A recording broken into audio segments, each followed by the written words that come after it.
Hello guys, Horn MMA 13 here, back with another prediction, this time for UFC 309, Jones versus Miocic, whatever the fuck, it's shit fight.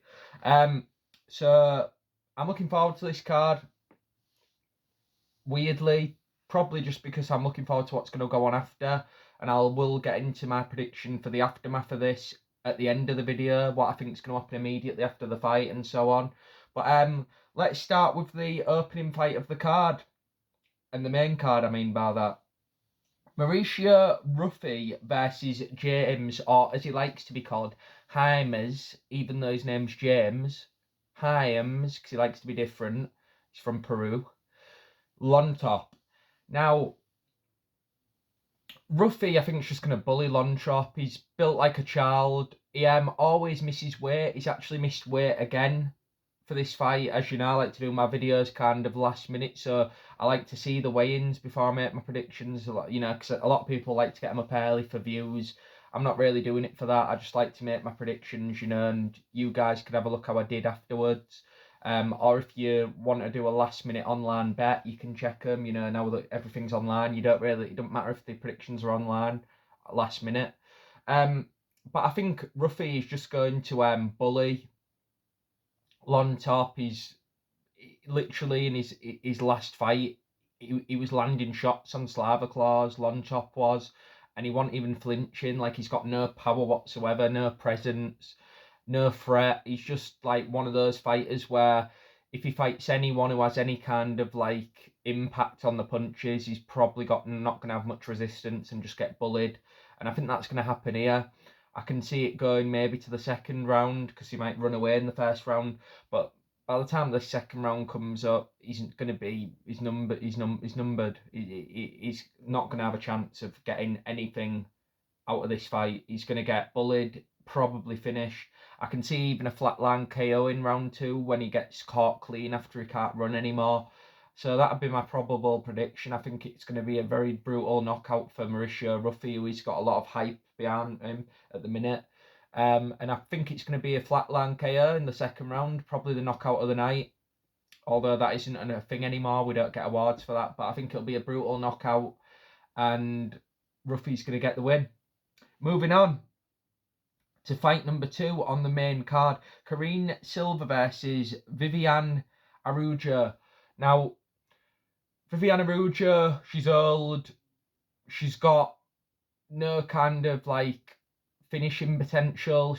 Not that any women fighters seem to, but she's got even less. She's got no excitement. She doesn't throw punches that often. She likes to just stay safe, and she likes to just throw a jab and doesn't really get involved with any kind of exchanges in the pocket. So I can see this being just a case of two women point fighting each other, but the other one's just a bit better.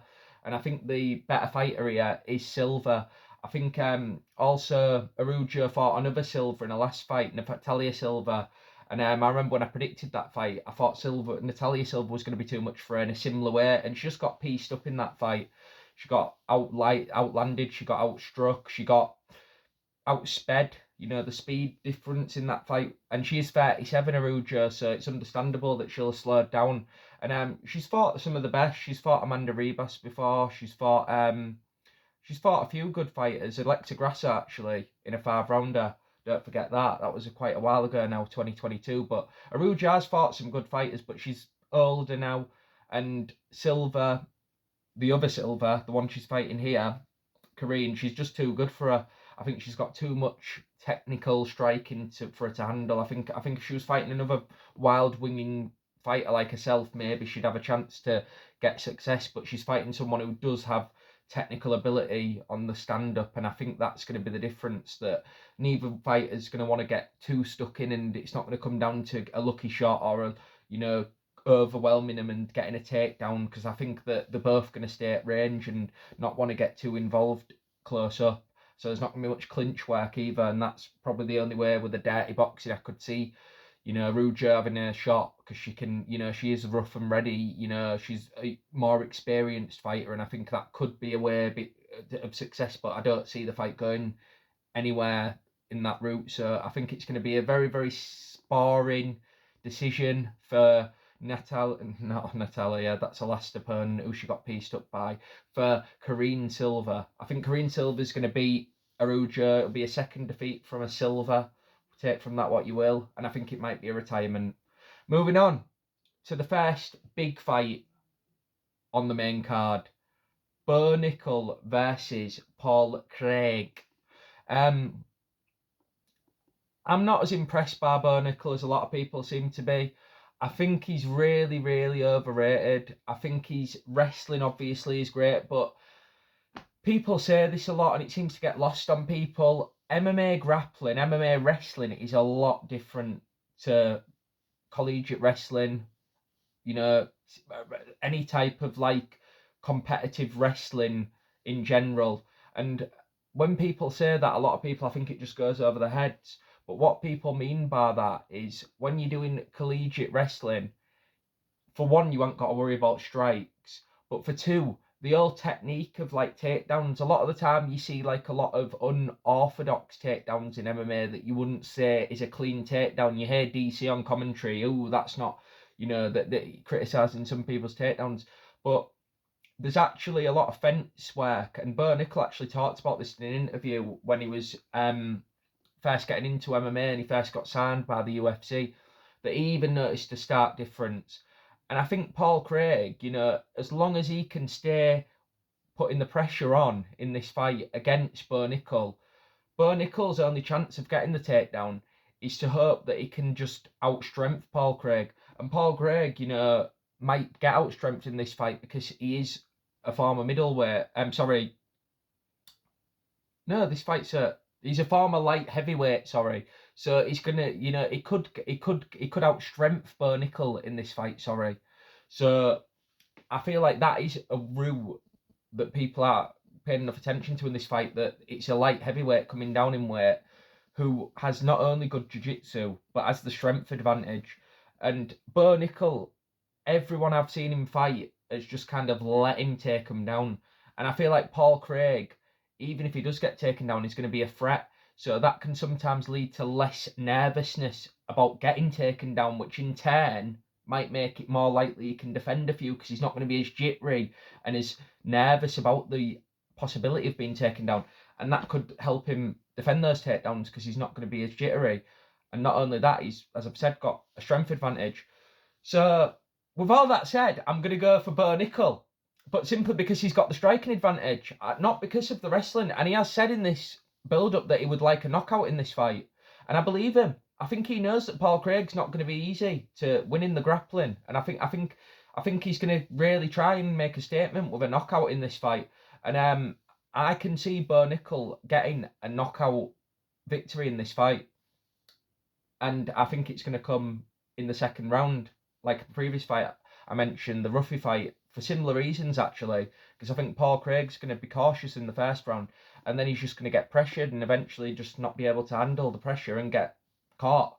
And I think once he gets caught, he's going to go into the typical Paul Craig corpse guard, and then he's just going to get absolutely Dan Henderson by Bo Nickel. I think Bo Nickel's going to just go jump on him and ground and pound, and it's going to be all she wrote. I think Paul Craig's going to not be able to respond in time to someone with the credentials on the mat of Bo Nickel, who's not going to just go in stupidly and get caught. He's going to go for the kill. He's not going to go and try and grapple there with him. He's going to go and land that shot that puts him out for good. And I think it's going to be a ground and pound TKO for Bo Nickel, because he's got the wherewithal to not put himself in danger when he does go down to the ground after catching him. So Bo Nickel, round 2 TKO, and it'll come in the second round. Obviously, I've just said that. What am I on about? Moving on. Charles Oliveira Charles de Bronx versus Michael the fucking retard Chandler. Now, usually when I call Michael that, I'm thinking of just his fighting style and his lack of fight IQ. But actually, he's proved over the past year that he's just an all-round fucking idiot. 2 years off, he's 38 now. I actually think Michael Chandler's not a contender in this division at this point at all.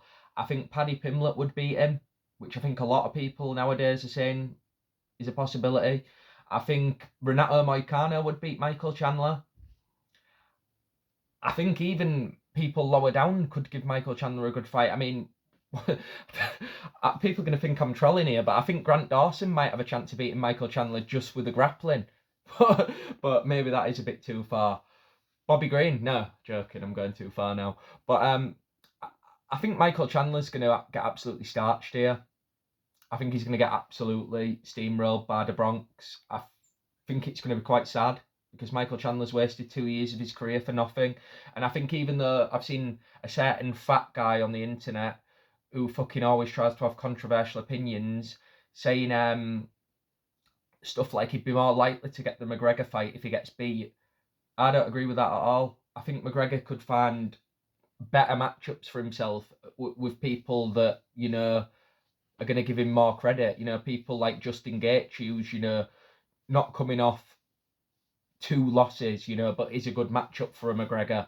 So I don't agree with that certain fat guy on the internet that Michael Chandler's going to get a McGregor fight if he loses here. I think he's unlikely to get the McGregor fight after this. I think this is the end of the road for Chandler.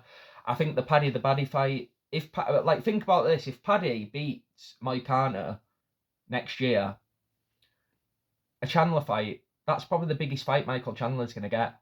Like, that he's even got any chance of winning.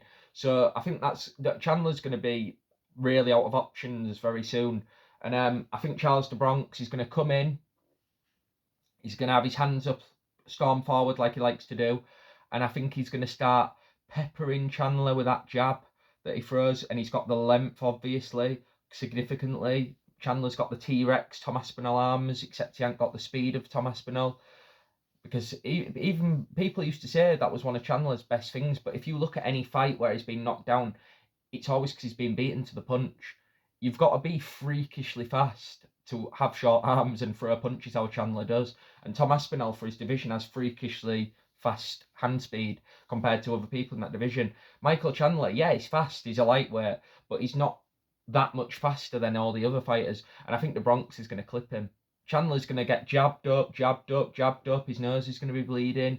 He's going to have all these motivational speeches playing through his head. He's going to spaz out. He's probably going to start swinging like a retard.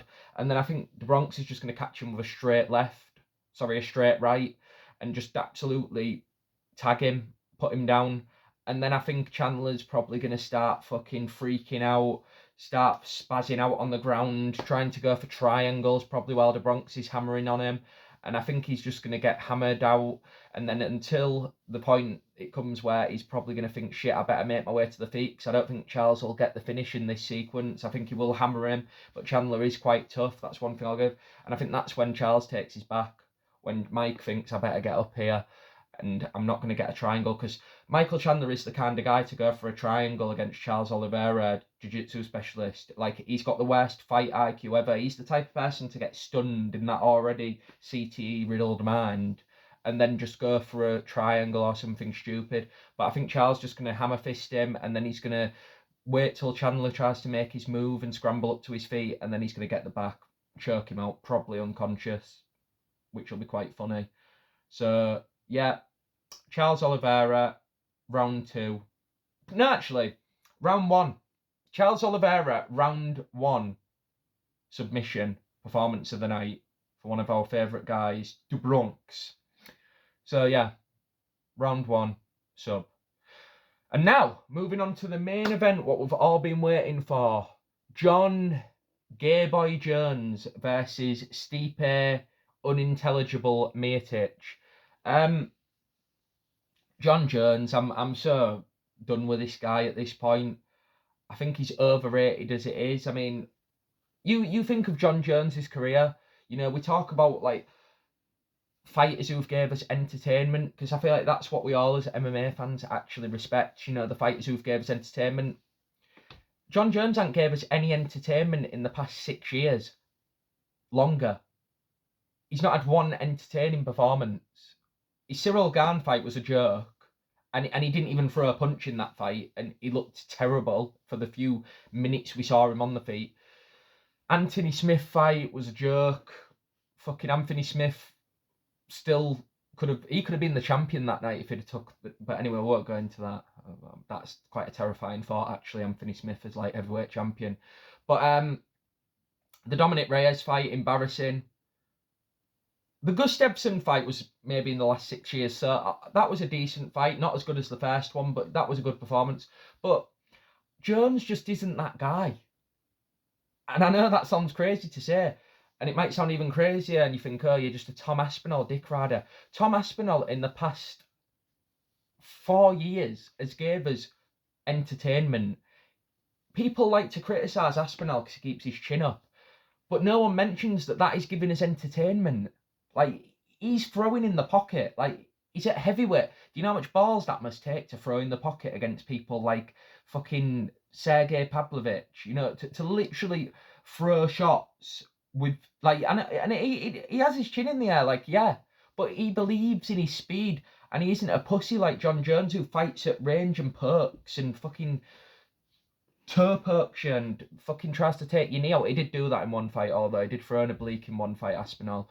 But Aspinall is a real fighter. Just like someone like Yuri Prohaska, you know, John Jones to me just isn't a warrior. He's a points fighter. He's like Floyd Mayweather of MMA, which you could say is a compliment, but he literally is the type of guy who just does things strategically, but to the level where you can tell that he don't give a shit about the fans. Like, people say, ooh, the only joy that John Jones gives to people is insecure people of a certain minority group who want to say they've got the most dominant fighter of all time. It literally is like Mayweather fans, like, but who's gonna go back and watch John Jones versus fucking Dominic Reyes? Like, no one. Not only was it a robbery, but it was actually a shit fight. Like, I remember watching that fight. That was actually when I first started like watching full cards of MMA, and I remember getting home and thinking, oh, the goat's fighting. You know, this is before I'd actually watched John Jones' career intently, because he's before my time, and I'd never bought into the hype. But it was like watching just a typical. It was almost like watching a middleweight fight. Like, just, he doesn't look fast. I think Tom Aspinall talked about this week. He's actually not very fast, John Jones. He never has been, even at light heavyweight. He's just got good timing. And I've never ever in my live viewing UFC life seen John Jones put on an entertaining performance. You know, so it's okay showing these old clips of him with his Reebok shorts on when he was beating Shogun, or when he was beating people like Chael Sonnen, which was, you know, a joke. You should have fought him on short notice. Anyway, rant over. But what I'm getting at is, John Jones, I'm sick of fucking hearing about him. Tom Aspinall, by the end of his career, will probably have a much more highlight reel worthy career. Like, John Jones, it's just like the odd spinning back fist that didn't do any damage, and fucking maybe a knee here and there. Tom Aspinall's fucking starching people and straight arm barring people. That's probably better than any John Jones sub apart. Maybe the standing guillotine Jones got that time is probably comparable, but yeah, John Jones is overrated. There, I said it. Come for me. And Stipe Miocic is also overrated, because Ngannou has had a more enjoyable career than Stipe. You know, people hate to hear that. Like, if PFL could somehow get Tom Aspinall, they would have the best heavyweight fight in MMA. And UFC can have their Jones fucking Miocic fight and see who gives a fuck. But anyway, getting onto the fight itself. Two old guys who aren't very fast. Probably not going to look that athletic either, because Jones hasn't looked athletic in his first heavyweight outing, and Stipe is not that athletically gifted in general. I think Jones is just going to fucking take him down, I'll be honest with you, and just get the top position, probably ground and pound. I could even see him going into half guard and trying to do something fancy, maybe get him in a crucifix and then start raining elbows down like he likes to do. But I think it should. I can see John Jones trying to do something to make a statement here, because he really has got a mismatch here where he can really show out. I could even see him purposely trying to use his 12-6 elbow for the win to make a statement that he should have never got that. loss on his record against Matt Hamill. That's really how easy of a task he's being given here. He can win this however he wants. You know, I call them retard Jones fans in the comments are saying Jones however he wants as far as the Aspinall fight. That's literally the case here. Jones by whatever way he wants. I'm not going to buy into what... I've even seen people like MMA Guru now, who I love the Guru, but he's trying to buy into the fact that this is actually a decent fight. I'm quite hyped. It's Jones v Miocic. I feel the same about this fight as I did when it first got announced. It's a bullshit fight. Not excited for it. Probably going to watch a bit of boxing tonight, actually. There's a boxing fight on. But I will be watching the card because it's on before that anyway. It's a Saudi card, so I will be still watching this fight. But if it was on at the same time, I don't even know if I'd be watching this shit out of protest. But I will say finally, as far as what I teased at the beginning of the video, like I said, I can see Jones getting the ground and pound stoppage, probably round 2 to 3. But I'll go for 3 because I do think he's going to try and, be cautious because he's got a lot to lose. And Stipe, he's a bit of an unknown because he hasn't fought for 4 years. But third round, elbows, crucifix, if I was being specific, elbows raining down, stoppage. But as far as after the fight, which I'm more interested in, I'm going to lay it out for you. Jones is going to be like, oh my God, I'm the GOAT. Being all fruity. He's probably going to be like, hey guys, what do you think of that? Do you like that performance? And everyone's just going to be like, yeah, great, you're the GOAT, yeah, whatever. Tom Aspinall fucking throws security out the way. Climbs over the cage.